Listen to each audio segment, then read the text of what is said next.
이 말은 언제 쓰인 말이냐 하면 북한 문제를 다루는 데 있어서 정작 당사자인 우리나라를 빼고 다른 나라들끼리 이 문제를 해결하려고 모든 결정들을 우리나라 빼고 자기들끼리 결정하려고 하는 분위기 속에서 도대체 우리 정부는 뭐 하는 거냐, 이러다가 코리아 패싱 당하는 게 아니냐, 이렇게 야당이 정부를 밀어붙일 때 썼던 말이 코리아 패싱이라는 그런 말입니다.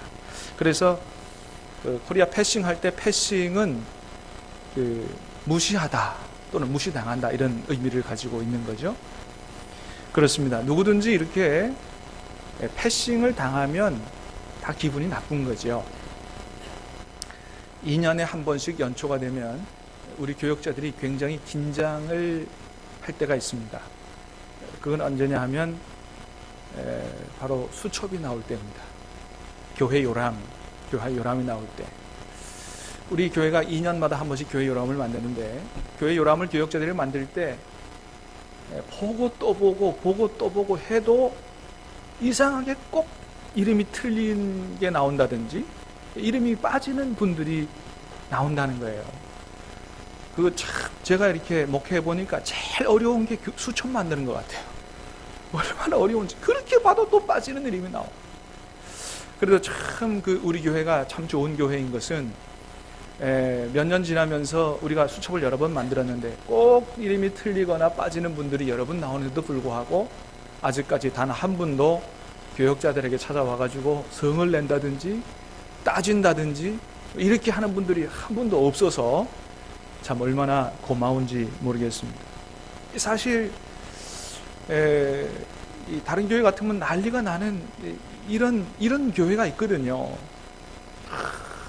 이름 빠지면 교역자들이 나를 무시해서 이름을 뺐다고. 그래가지고 얼마나 삐끼는지.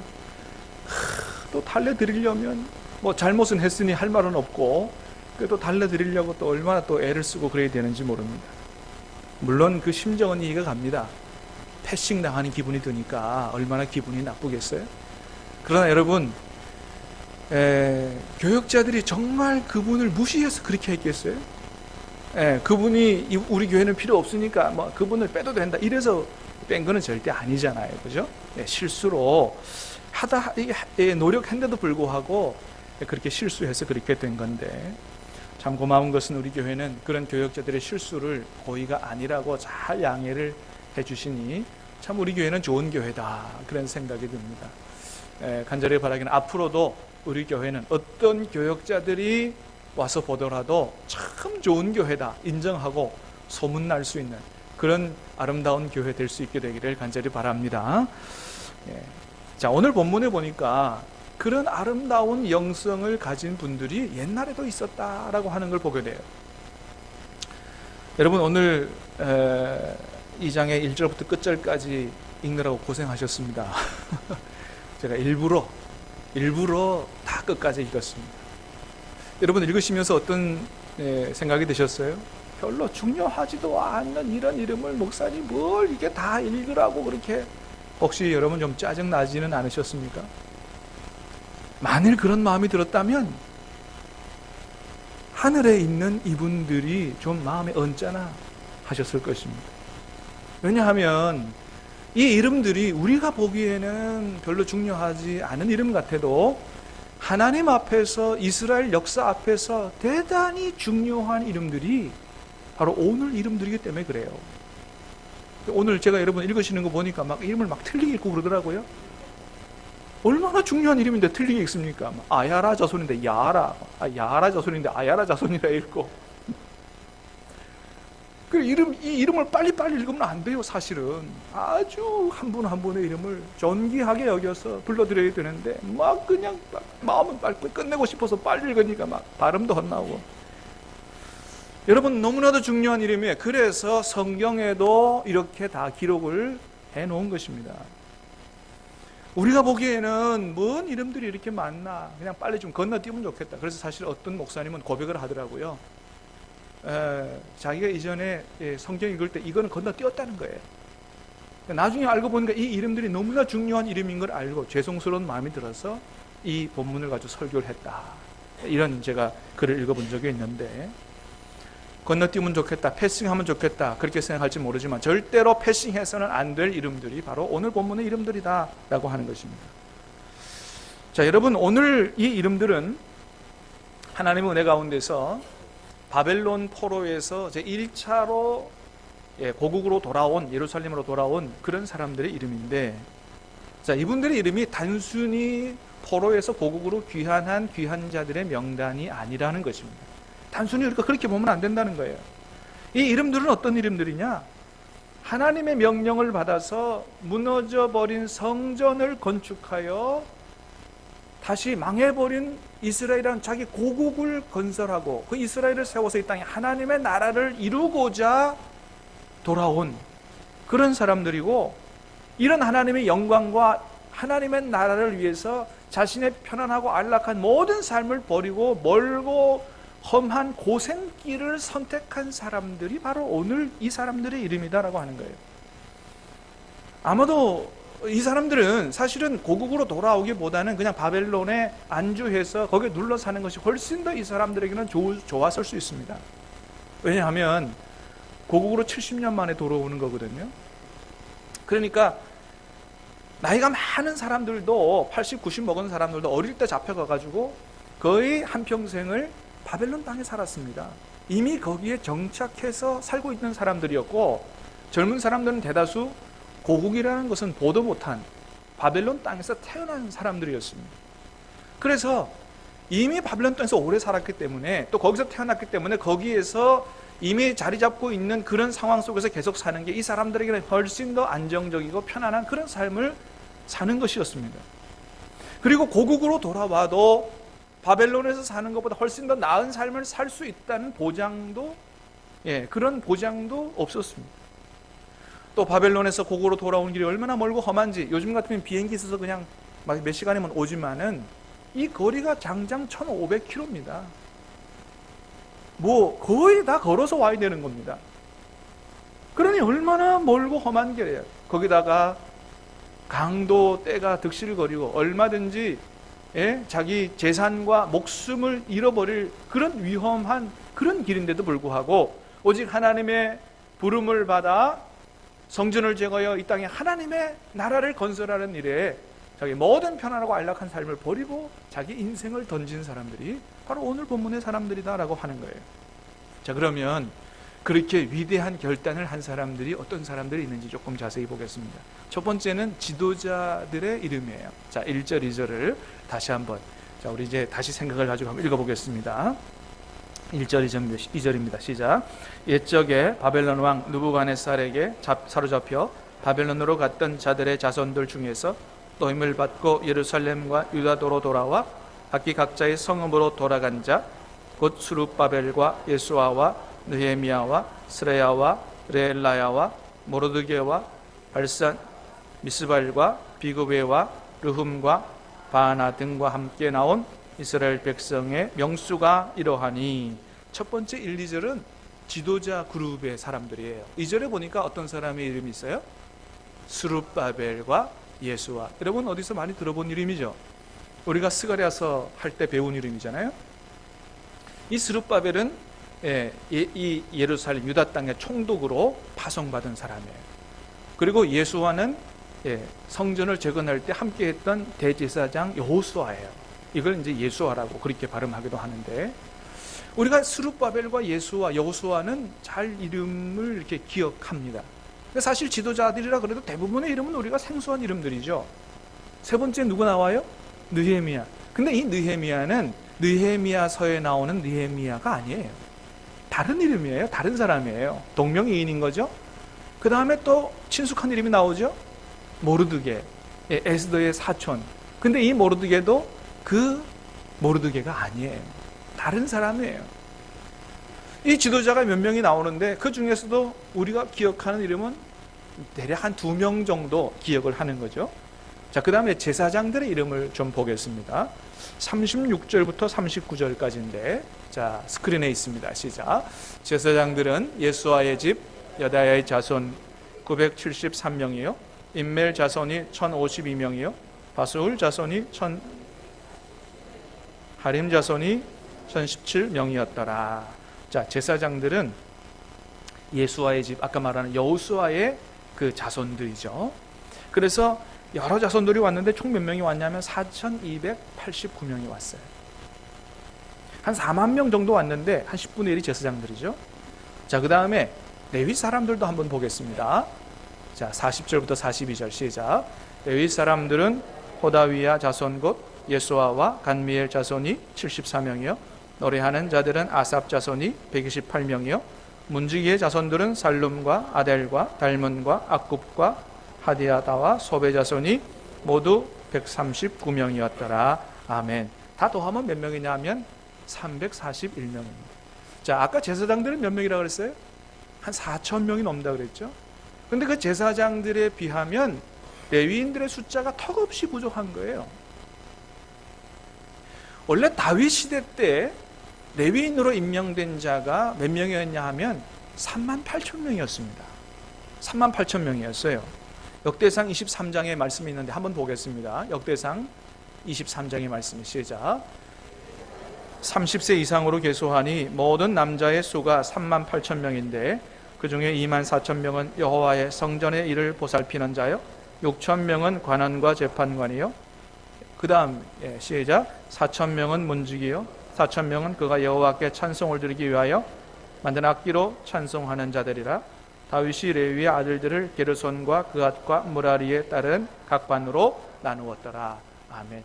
원래 레위인으로 세워진 자 30세 이상 성막에서 봉사하도록 세워진 자가 38,000명인데 나중에 돌아온 자는 몇 명이라고요? 341명. 나머지는 다 어디 간 것입니까?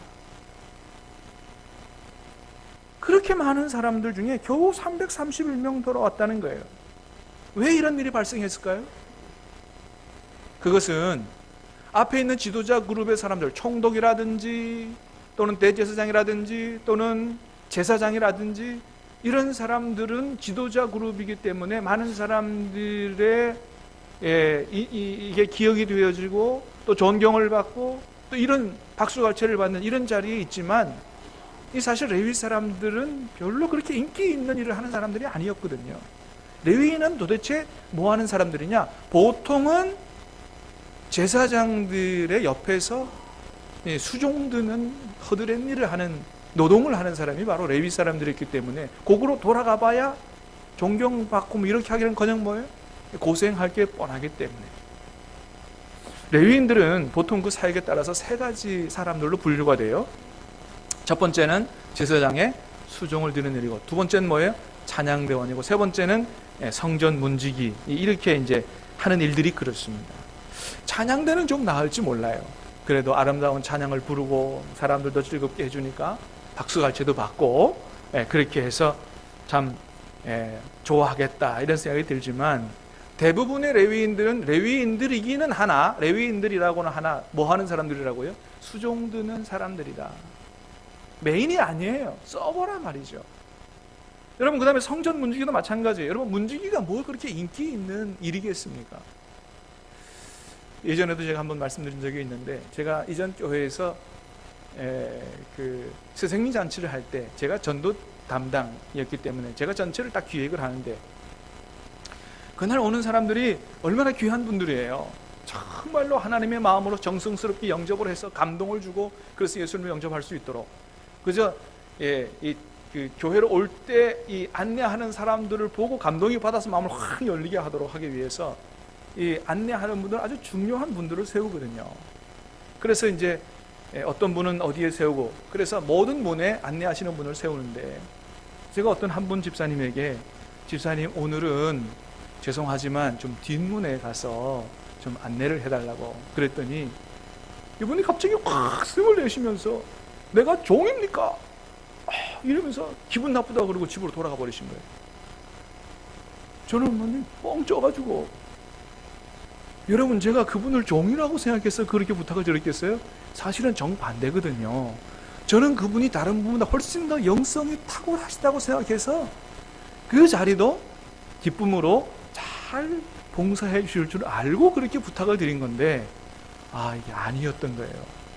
굉장히 기분 나빠하시고 돌아갔어요. 여러분, 시편 84편은 고라 자손의 시인데 이런 고백을 합니다. 한번 같이 읽어보겠습니다. 시작. 주의 궁정에서의 한 날이 다른 곳에서의 첫날보다 나은즉 악인의 장막에 사는 것보다 내 하나님의 성전 문지기로 있는 것이 좋사오니. 아멘. 아무리 좋은 집이고 돈 많이 받는 일이라고 할지라도 그 집에서, 악인의 집에서 있는 것보다는, 대접받고 있는 것보다는 주님의 집에 성전 문지기로 있는 게 더 좋다고 라고 이렇게 고백하는 이 고백이 얼마나 아름다운 고백이냐는 거예요. 이게 얼마나 아름다운 영성이냐는 거예요. 그런데 오늘 말씀에 보면 더 감동적인 사람들이 있습니다. 어떤 사람들이냐 하면 43절의 느디님 사람들이에요. 한번 읽어보겠습니다. 시작. 느디님 사람들은 시아 자손과 하수바 자손과 다바옷 자손과. 그래서 이 느디님 사람들이 굉장히 많이 기록이 되어 있어요.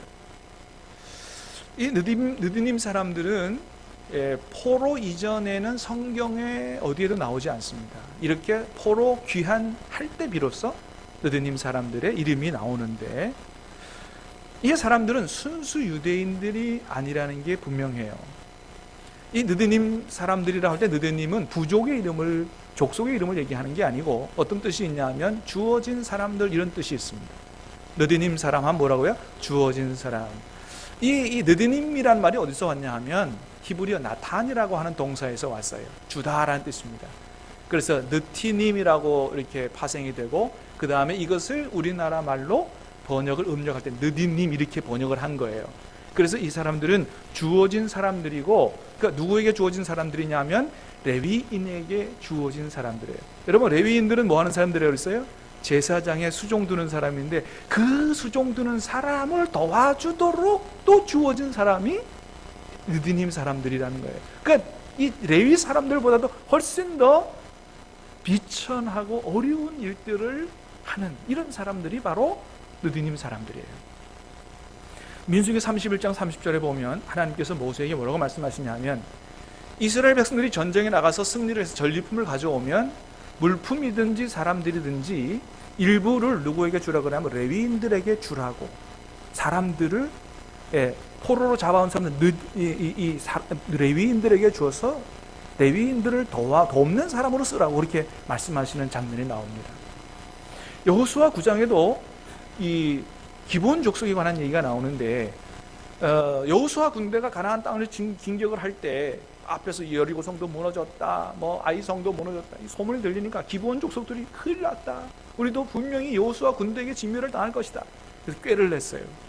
어떻게 했냐면 허름한 옷 입고 곰팡이 핀 떡을 가지고 이 여호수아를 찾아간 거예요. 우리가 멀리서부터 이 땅에 사는 족속이 아니고 멀리 사는 족속인데 당신네 소문을 듣고, 당신들 소문이 너무 참 당신들 군대가 위대하니 우리가 당신들하고 좀 친하게 지내려고 왔다고, 좀 조약을 맺으면 좋겠다고. 그래가지고 그 말에 감동해가지고 계약을 체결했습니다. 하나님의 이름으로 조약을 맺었어요. 나중에 알고 보니까 하나님이 진멸하라고 했던 가나안 땅에 사는 족속이었던 거예요.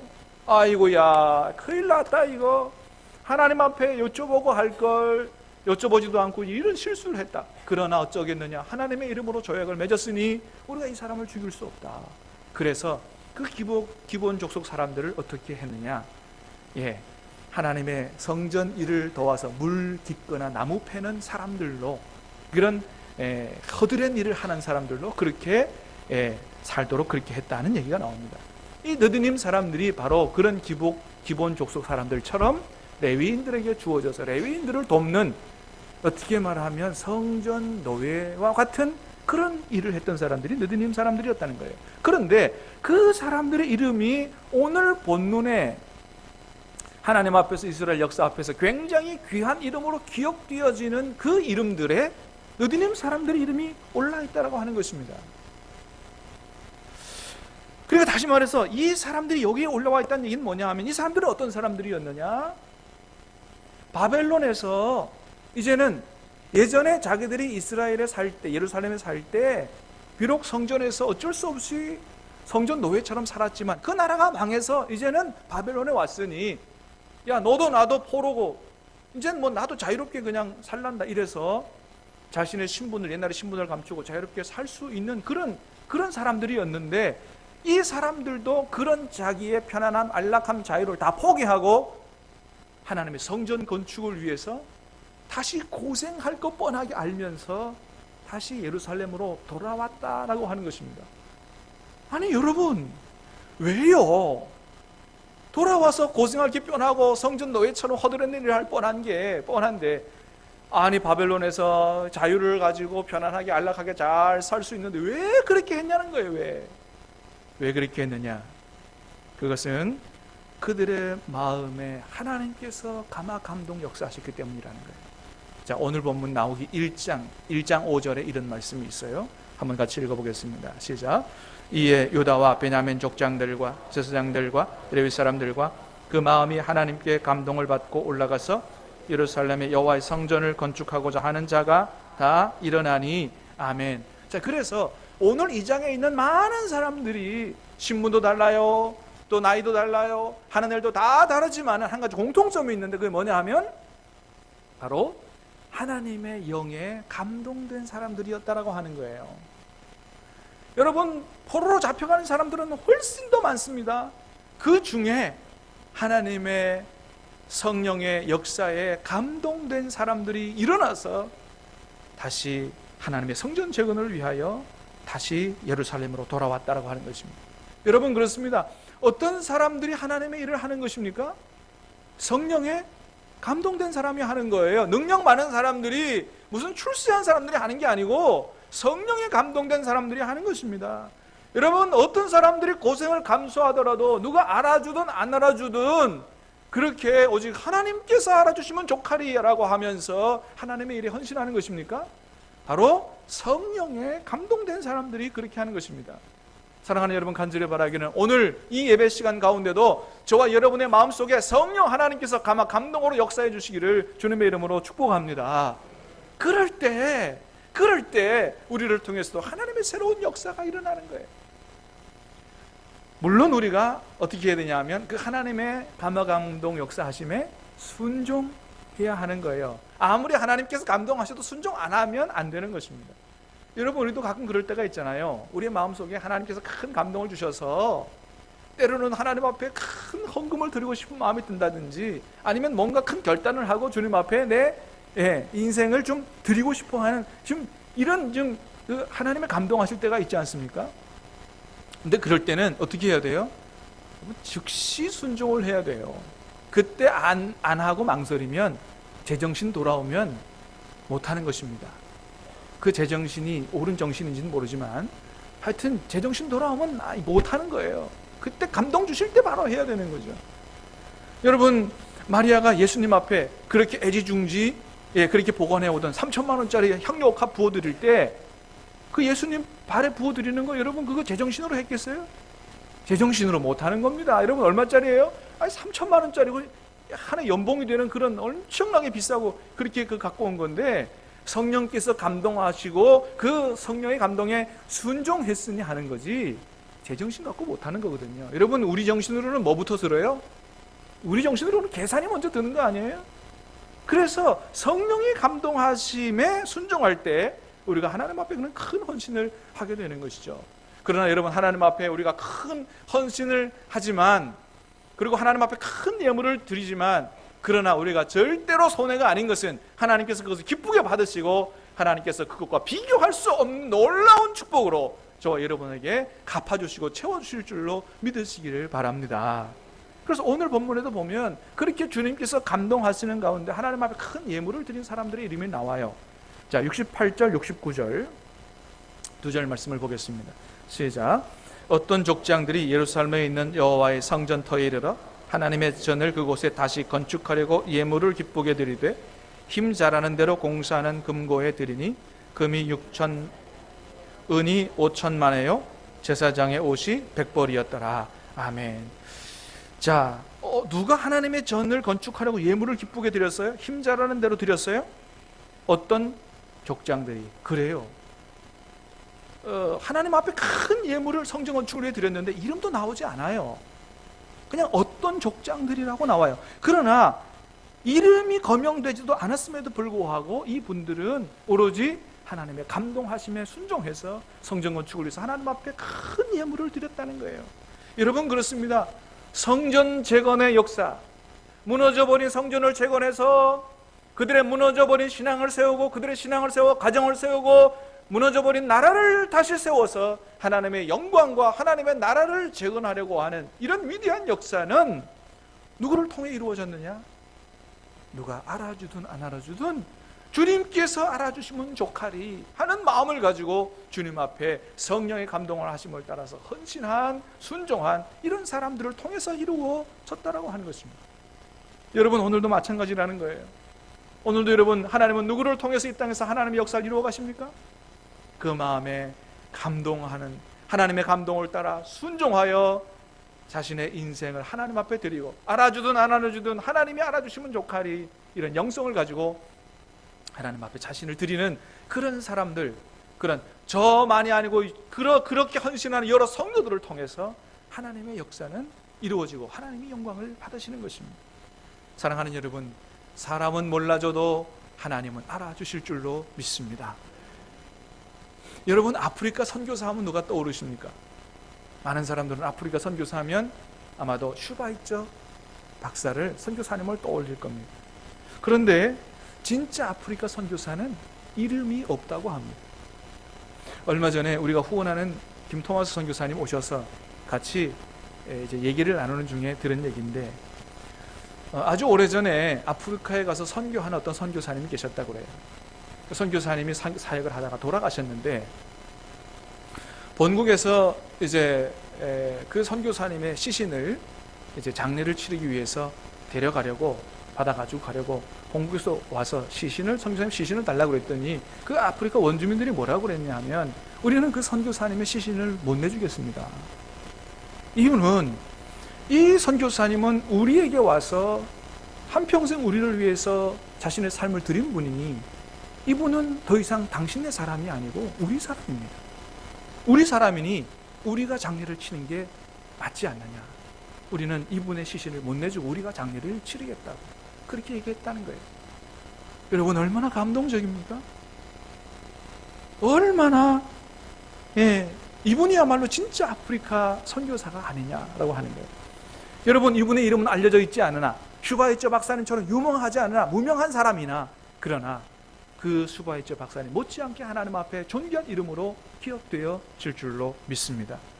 사랑하는 여러분, 오늘 하나님은 이렇게 누가 알아주든 안 알아주든 하나님 앞에 주님의 부르심에 응답하여 하나님 앞에 자신의 인생을 드리는 무명의 이런 헌신자들을 통해서 하나님의 역사를 이루어 가시는데, 오늘 저와 여러분들이 오늘 말씀에 나오는 대부분의 사람들은 그냥 누구누구 자손이다 이름도 나오지 않지만, 이런 사람들처럼 주님의 부름에 우리도 우리 인생을 헌신함으로 말미암아 이 땅에 하나님의 나라를 이루어 하나님 앞에 큰 영광을 올려드리는 일에 주님이 알아주시면 좋하리.